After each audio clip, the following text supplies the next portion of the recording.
Welcome to Compassion's Morning Meditation. I am Pastor Ayanna Yuille, and my scripture for this morning will be from Psalm 118, verses 1 through 6.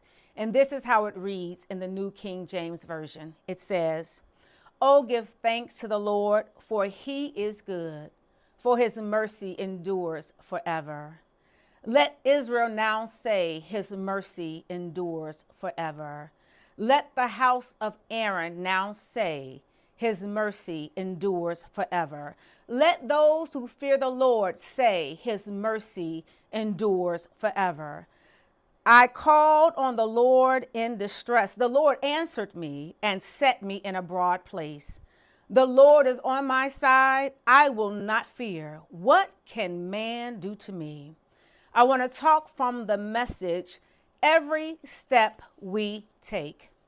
Many of us entered this new year with excitement. On New Year's Eve, God had me to release a word declaring that it is manifestation time.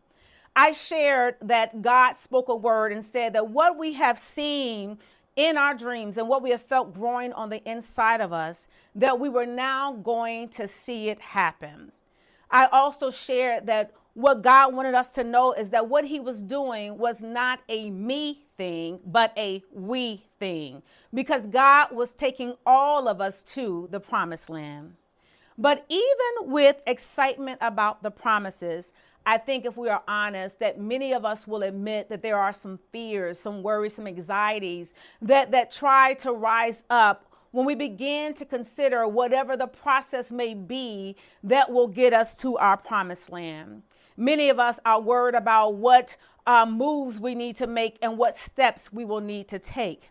And I believe that it is in Psalm 118, written according to many scholars by King David, that psalm offers key highlights needed for every step that we take. In this psalm, King David shares how God heard him and how God answered his prayers and delivered him when he was surrounded by many enemies.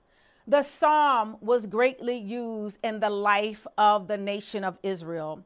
They recited this psalm at Passover dinners as well as national celebrations, because the psalm caused them to reflect on how God delivered them out of Egypt and brought them into the promised land. In fact, this psalm was so important that when the children of Israel walked to Jerusalem, when they went up to Jerusalem to worship God, they would lift up their voices in praise and worship to God and recite this psalm every step of the way. Psalm 118 includes what is called a call and a response. The leader would speak and declare the reason for their praise and worship. He would say, "Oh, give thanks unto the Lord, for he is good and his mercy endures forever." And with every step they took, the leader would then call for everyone to declare the enduring mercy of God. The leader will first call on the nation of Israel and say, "Hey, I need you to respond and declare that God's mercy endures forever." The leader would then call on the house of Aaron, who were the priests, and say, "The Lord's mercy endures forever." And then finally, the leader will call upon all those who fear the Lord to respond by saying God's mercy endures forever.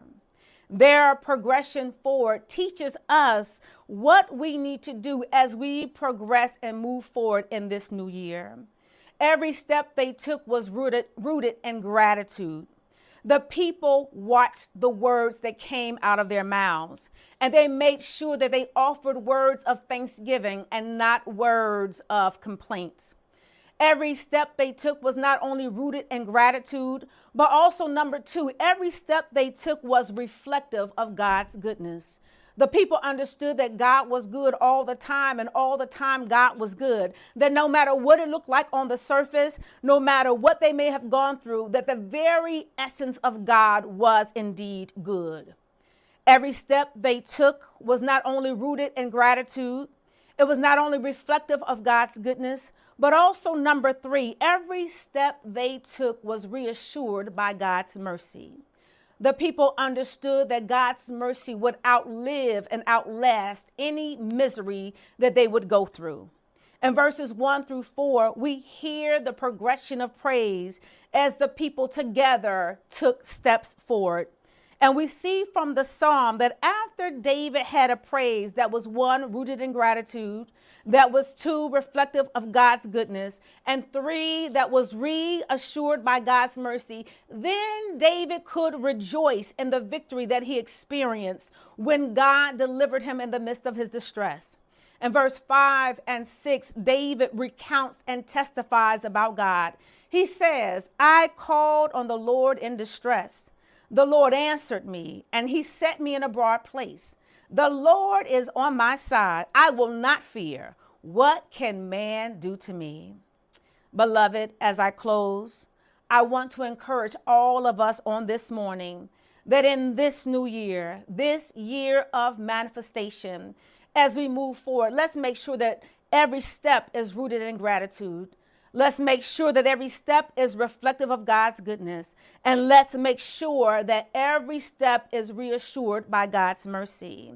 And when we do this and not make it a me thing, but a we thing, all of us will rejoice like David and be able to recount and testify that God has indeed ordered our steps and he's brought us to a broad place, the place where God called and purposed us to be. And for this, I say to all of us, oh, give thanks to the Lord, for he is good and his mercy endures forever. Thank you for tuning in to Compassion's Morning Meditation.